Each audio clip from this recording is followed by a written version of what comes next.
السلام علیکم ورحمت الله تعالی وبرکاتو. تاسو غواړئ چې د مشکلات د رزق مشکلات د قرضداري د هم او د غم دغه مشکلاتو نه ځان خلاص کړئ، نو د دې لپاره چې دغه مشکلاتو نه تاسو ځان خلاص کړئ نو دغه د مونږ چینل سبسکرایب کړئ ترڅو د نور ویډیوګان د مونږ تاسو ته درشي او د تاسو مشکلات به الله سبحانه وتعالی حل کړي. الحمدلله وحده والصلاة والسلام علی من لا نبی بعد.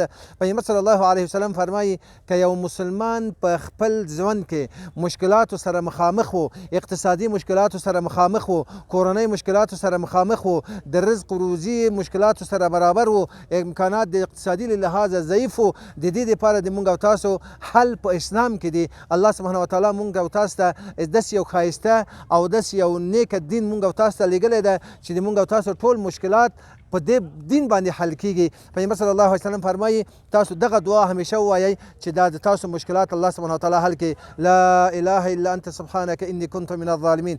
یو دغه دعا دی چې هر مسلمان باید دا کوشش وکړي چې دغه دعا زده کړي او دغه دعا همیشه وایي چې لا اله الا انت سبحانك اني كنت من الظالمین.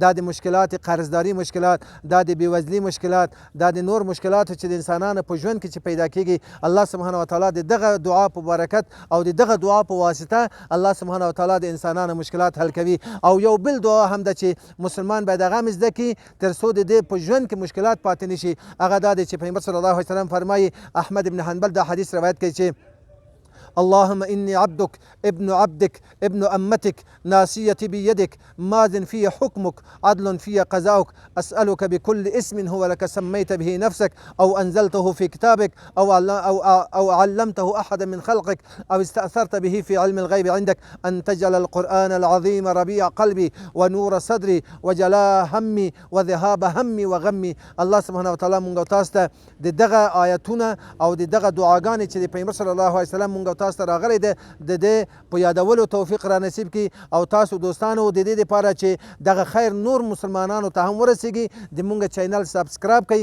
او دغه نور مسلمانانو ته هم واستوئ. الله سبحانه وتعالی مونږ او تاسو ته د دین په عملي کولو باندې توفیق را نصیب کړي. والسلام علیکم ورحمة الله تعالی وبرکاته.